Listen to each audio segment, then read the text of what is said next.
1945. Tragically, this would be the year Peter Lynch's father passes away from cancer. At only 10 years old, Peter lost his father, who made a good living as an accountant. Despite being so young, Peter Lynch felt the responsibility to step up to provide for his family. This is the fascinating story of how one man beat the market by a huge margin for over a decade to become world famous as America's best money manager. First, we'll look into his background story before learning about the Magellan Fund in Part 2. And in Part 3, we'll find out about his strategy. In Part 3, we'll dive into exactly how he made incredible returns so consistently for the Magellan Fund, which you definitely won't want to miss. Part 1. Peter's background story. After his father passed away from cancer, his mother took on work, and young Peter started caddying at a nearby golf club called the Braeburn Golf Club.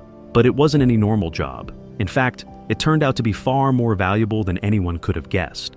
That job ended up changing his life as he listened to wealthy golfers talk about stocks, which sparked his fascination with investing. The people whose golf clubs he carried were high-level executives from companies like Gillette and Fidelity. By being around these business leaders, he unintentionally got an early education in the markets.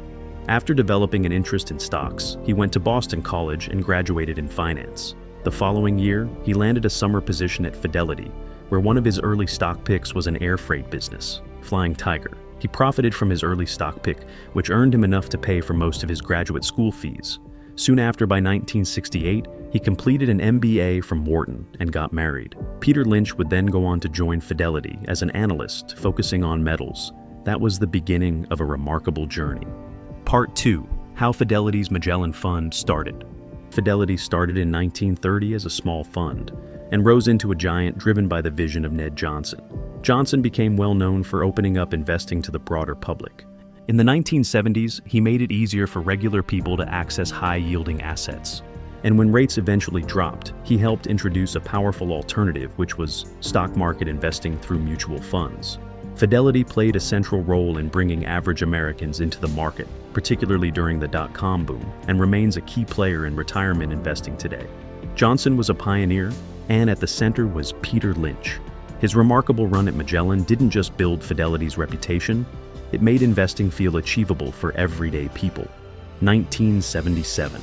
Incredibly, at only 33 years old, Peter Lynch was chosen to manage Magellan. At the time, it was a small fund that was established not so long ago in 1963.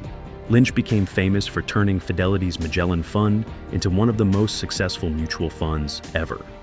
Over the next 13 years, he achieved results few investors could match. His simple, practical philosophy was to invest in what you know, and it helped make him an icon for both professionals and ordinary people trying to invest. Between 1977 and 1990, he ran Fidelity's Magellan Fund and delivered returns that crushed the S&P 500, averaging an incredible 29.2% a year. By the time he stepped down at age 43, he had built the fund into a $14 billion powerhouse. When he was put in charge of the Magellan Fund, it was worth only $20 million and held around 40 stocks. At that time, the fund followed a very cautious, rigid approach, focusing on undervalued U.S. companies. Peter changed that. He expanded its reach beyond America, embraced more flexibility, and built a well-diversified portfolio of companies. Under his leadership, assets soared from $20 million to over $14 billion, and the number of holdings rose to around 1,200. In that period, the fund beat the S&P 500 in all but 2 years, outperforming it by roughly 15% annually. That's why Magellan became one of the best-performing mutual funds of all time. At its peak, around 1 out of every 100 Americans had money invested in Magellan. Lynch proved that active management done right could crush the market. Peter Lynch was now the Wizard of Wall Street. But how exactly did he do it? Next, we'll dive into his genius strategy and key investing principles to help us find out. Part 3. The Magellan Fund Strategy. Lynch's investment philosophy is famous for its simplicity. He didn't obsess over short-term market swings or try to predict recessions. Instead, he focused on companies with solid fundamentals and products he actually understood. His message was clear. Everyday investors can spot great opportunities right where they live or work. Peter Lynch's edge wasn't built on fancy formulas. Instead, it came from obsessive research and common sense. He focused on bottom-up analysis and understanding companies deeply before investing. His mantra, "Buy what you know," encouraged investors to use their own knowledge and observations as a competitive advantage. He believed great investments often start close to home. Lynch also popularized the PEG ratio, price-to-earnings growth, a powerful way to see if a company's valuation matches its growth potential. He favored businesses trading below their true worth, with room to compound over time. One of his famous quotes is, "Investing without research is like playing poker without looking at the cards." For Lynch, analysis always came first. He started by looking at a company's size. In his view, massive corporations like Walmart or Boeing rarely deliver explosive growth. Sure, they can be good investments, but you shouldn't expect them to multiply tenfold quickly. Smaller companies, on the other hand, can often deliver larger and faster growth. To guide his decisions, Lynch sorted businesses into 6 clear groups. 1. Slow growers, which included mature giants like Microsoft or Walmart, with steady dividends but slower growth. 2. Stalwarts, big reliable firms with moderate growth like McDonald's, which offered portfolio stability during highly volatile market periods. 3rd. Fast growers. His favorite targets were smaller firms with great products and solid financials like Taco Bell and Gap, which were among his classic picks in the 1980s. 4. Cyclicals. Businesses tied to economic cycles such as car makers or steel producers. They can surge in recoveries but fall hard in downturns. 5. Turnarounds. Companies in trouble that can bounce back dramatically if management fixes things. For example, Chrysler in the early 1980s is one of his famous plays. 6. Asset plays. Hidden gems with undervalued assets which were often small and overlooked by analysts. This classification helped him understand the risk and potential reward of each stock. By the way, if you're learning something new, feel free to click the like button. Thanks. Lynch often leaned toward businesses with easy-to-understand models. He looked for common traits of companies to help him narrow down his search when picking stocks. Here are some of the common ways he filtered down stocks. Boring names and boring products that big investors tend to ignore. Niche companies with little competition. Steady demand products that customers buy again and again. Insider buying, which he saw as a strong confidence signal. He mentioned that if insiders are purchasing the stock, there's a great chance the company's prospects are strong. Share buybacks are a strong sign, as they give back to employees while lowering the amount of outstanding shares, which helps raise the share price. Spin-off companies with a strong balance sheet could sometimes run better as an independent organization. Being independent and smaller can often help lower management costs and boost innovation. Industries that weren't trendy and where valuations were still reasonable. On the flip side, Lynch steered clear of flashy or overhyped stories. His red flags included overpopular or hot stocks with no solid fundamentals, copycat companies branding themselves as the next big thing, over-diversified firms wasting money outside their core business model, businesses tied to a single major customer, companies with buzzword-heavy catchy names. He used a set of key metrics to evaluate businesses.